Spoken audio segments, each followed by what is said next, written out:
أصحابته ميرو بجوكتان سوري هذا فرحدينا لما كوبي كراعوا waxaan ugu talagalnay asxaabteena iyo ummadda Soomaaliyeed in aan kala qayb qaadano farxadda 26 Juun waxa maanta barnaamijka marti igu ah Xuseen iyo Cali ayaa marti igu ah marka waxaan rajeynayaa marka inaan maanta falanqeyn doono wax magaalada aan ku soo aragnay magaalada Muqdisho farxadda ka jirta iyo reereynta maanta macnaha damaashaadkii ama barnaamij ku saabsan 26 Juun waxaan kusoo dhaweynaa Cali ayaan kusoo dhaweynaa Cali kusoo dhawo barnaamijka ka warbixi maanta magaalada Muqdisho farxadda iyo sidoo aad baa mahadsantihiin dhammaan saacabta daawadayaashan aad ugu mahadcelinaa maanta farxadda la qaybsan doona waxay tahay maadaama aan maalintii xorriyadda ay tahay 26 Juun aad baan u faraxsanahay Muqdisho haddii maanta la dhaho wax la kala hareysto ma walahan dhalinyarada dhan maanta farxad darteeda waa astaanta nabada muuqato waa dhalinyarada oo dalka oo bari inay rabaan inay wax u qabtaan ma sha Allah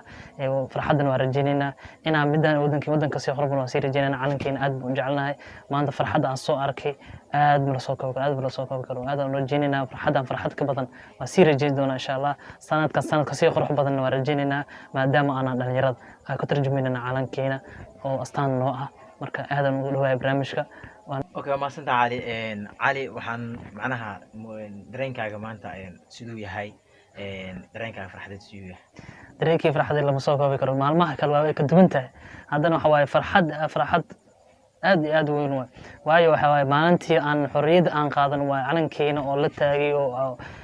calankeena oo lulmay waa aadan u farxsanahay farxadeeda lama soo koobi karo aad ma santahay Xuseen soo dhawo adigoo fikirkaaga macnaha ka hadlaayo qiimaha ay leedahay iyo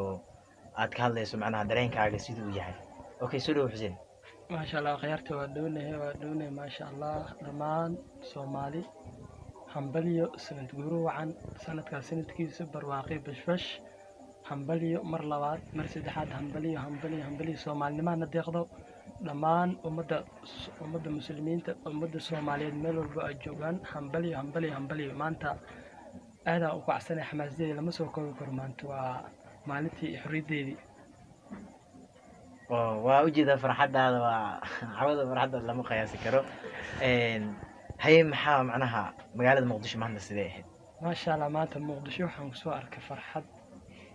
ميلو البو أنت وحن أركع عنك سومالي آذان وفرحة ما أنت لما سو كوي فرحة دي dalkeena hooy maanta inaan saa lagu munaasabado maanta aadan ugu faraxsanahay hambali Soomaali ha israacdo Soomaali ha midoodo Soomaali ha guuleysato Soomaali gacmaha isqabsato hambaliyo asxaabta wad u jeedaan Cali hay macallada asxaabta waxaa leeyahay horta hambaliyo marka labaad maadaama aan soo noqday haddana waxaa ila yaab badan maanta Muqdisho aan ku soo arkay ganacsi ha sheegin guryaha sheegin meel walba waxa ku dhagan calanka Soomaaliya maadaama calanka Soomaaliya loo hambaleynayo 60 sano guuri ka soo wareegatay aadan loo faraxsanaa maadaama rajeynayna sanad dambe soo aadan waa si rajeynayna jidadka in meel walba waxa waaye lagu waro maadaama ganacsiyaasha guriyada meel walba oo calankii aad loogu wanaajinayo dhalinyarada hadda maanta sanadkan soo jeedaan sanaday kala hordayaan ama dhalinyarada sanadkan kulligood wada labisiin astaanta nabada muuqato saa wada labisana maanta aadan u jeclaan dadka Soomaaliyeed aadan dhageystayaasha ama maqlayaasha waan aadan ugu mahadcelinaya barnaamijka in la socdaan waata Xuseen hay ما شاء الله مر لبعض هنبلي Soomaali ma natiiqdo aan wada guuleysano ما شاء الله لما soo koob karo dareenkayga maanta in magaalada aan tagay dukaan walbo meel walbo